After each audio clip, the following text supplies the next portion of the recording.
Hello guys, welcome back to a new video and today আমরা roast করব একটি বাচ্চা ও পেন্সিল মামুনকে। সো দেরি না করে স্টার্ট আওয়ার নিউ ভিডিও। তো প্রথমেই তোমরা এই বাচ্চাটির ভিডিও দেখে নাও।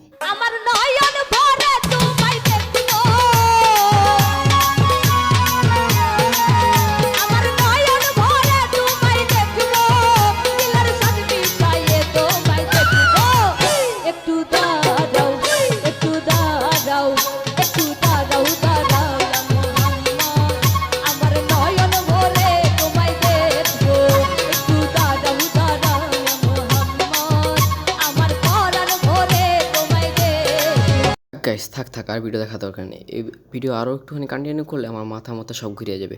তো এই বাচ্চার নামে আমাদেরকে মনে হয় ইপটিজিংয়ের মামলা দেওয়া উচিত, কারণ এই বাচ্চা প্রত্যেকটা মেয়ের কাছে যে সিঁড়ি করলো। আর দেখুন ওই কাপল দুটোকে সাথে যে ফুচকানাকে আইসক্রিম তাও খেতে দিবে না, যে সে টিকটক ভিডিও। মানে ভাই এরা যেখানে যাবে ওখানে ভিডিও করা শুরু।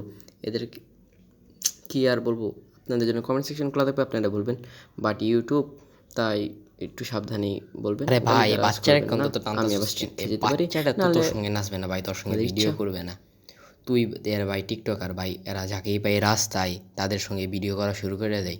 শুধু তাই না ভাই, এটা বড় ভদ্র মহিলা, তোর মায়ের বয়সী, তার সঙ্গে তুই ভিডিও করার সঙ্গে তো তোর ভিডিও করানো লাগলো ভাই। এর অন্তত ছেড়ে দিতি, কতজনের সঙ্গে করবি ভাই? তোর তো ভাই ইপটিজিংয়ের মামলা দেওয়া উচিত ভাই। তুই তো ভাই পুরুষ না ভাই, তোর যে ইপটিজিংয়ের মামলা দিয়াম, তুই তো ভাই হিজড়াগর মতো আচরণ করতেছিলি।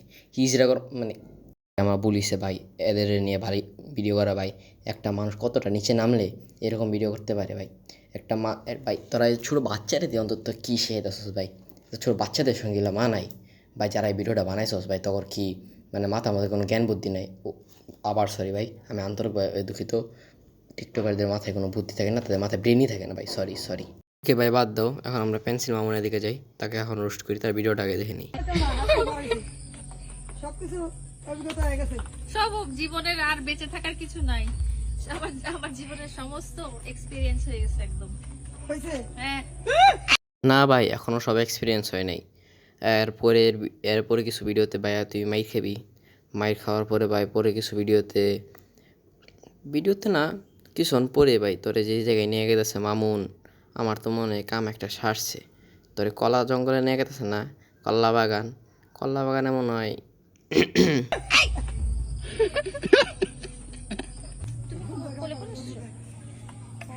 আলহামদুলিল্লাহ, তুমি আজকে আমার হয়ে 2 রাকাত নফল নামাজ পড়ে দিও।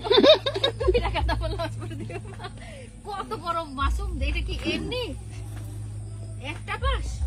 এটা মনে হয় মিনিমাম 3টা বাসে কেন? মামুন ভাই তুমি কিন্তু ঠিক করলা না।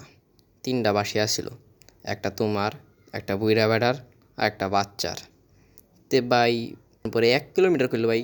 আমি তো শুনছিলাম তোমাদের 2 ইঞ্চির বাস, 1 কিলোমিটার আবার কইল। 1 কিলোমিটার কারণ আছে, যাই বাদ দেই। কারণ লাইলা পরে 1 কিলোমিটার বাস দিয়ে মাইট দেখাইছিল, চোখ মুখ মুলে ফেলাইছিল। তো আজকের জন্য এইটুকুই। ভিডিও ভালো লাগলে একটি লাইক দিবেন, ফেসবুক থাকলে ফলো করে দিবেন, এবং ইউটিউব থেকে দেখে থাকলে সাবস্ক্রাইব করে দিবেন। তো ফেসবুকে মোটামুটি তো ছাড়ি না, ইনস্টাগ্রামে থাকলেই ফলো করে দিবেন। তো বাই, আবার দেখা হবে একটি নতুন ভিডিওতে। আজকের জন্য আসি, আসসালামু আলাইকুম, বাই।